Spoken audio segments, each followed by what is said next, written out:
Мы с сестрой Таней росли в деревне. У родителей был свой дом, а у бабушки с дедушкой свой на другом краю села, ближе к лесу. Вот там мы и любили проводить время. У бабушки было раздолье, спи сколько хочешь, есть не заставляли, и гулять со сверстниками можно было сколько угодно.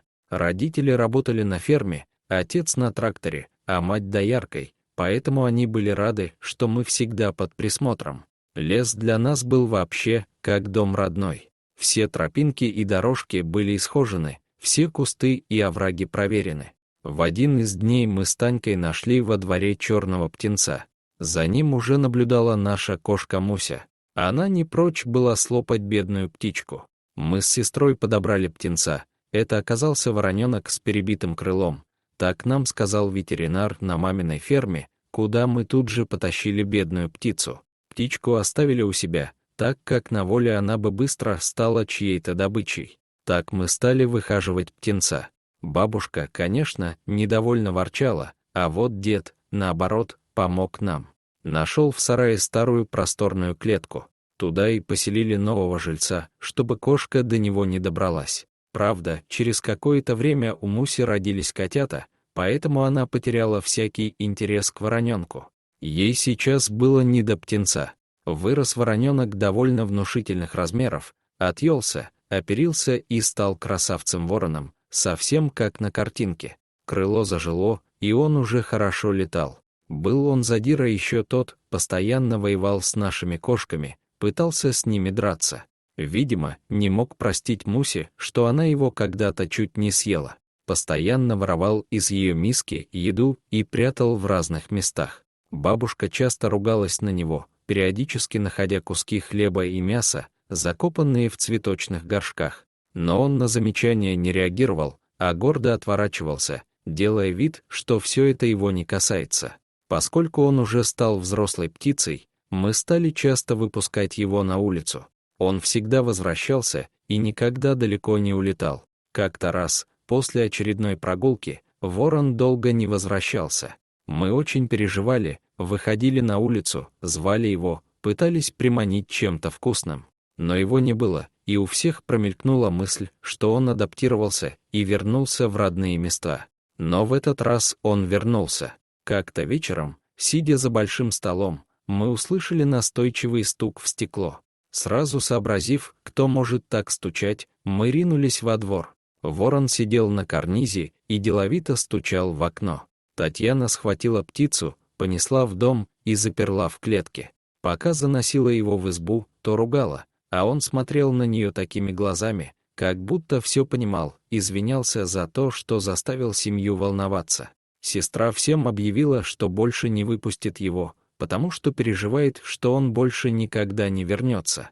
Дедушка стал ей объяснять, что со взрослой птицей не нужно так поступать. Пусть живет на воле и летает где хочет. Но сестра уперлась, и все решили отложить решение этого вопроса до утра. На следующий день ворон вел себя очень тревожно, постоянно стучал своим массивным клювом по клетке и ходил по ней взад-вперед. Я не выдержал и, пока не видела сестра, выпустил ворона на волю. Он схватил со стола кусок колбасы и улетел прямо через окно. Так продолжалось 2 недели. Он прилетал поздно, а улетал рано, почти ничего не ел, но воровал то колбасу со стола, то хлеб.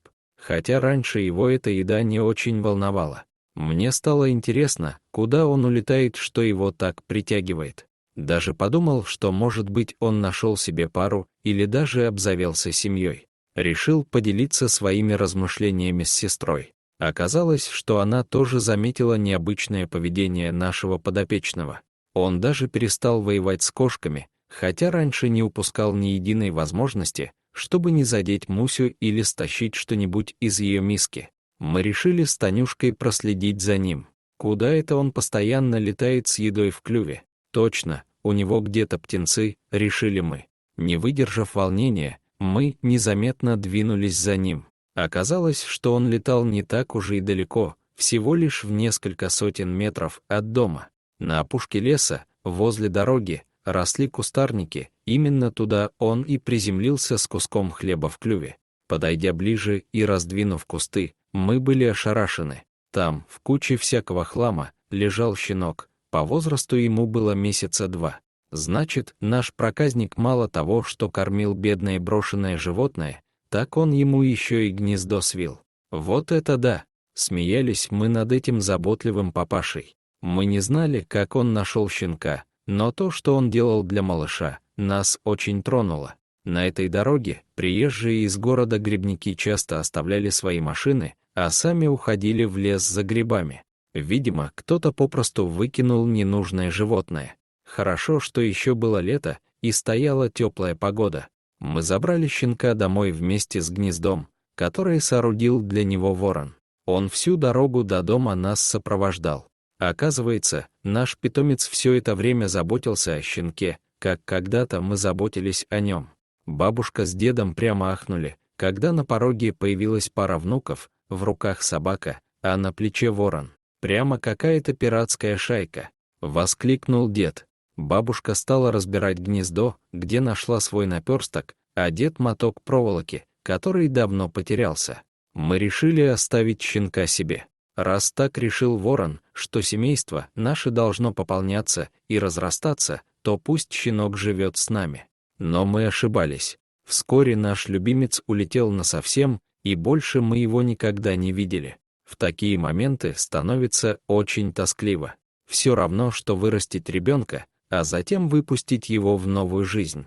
Расставание — это всегда маленькая смерть. Но он оставил нам взамен себя замечательную собачку, которая каждый раз поднимала вверх мордочку, когда видела в небе большую черную птицу.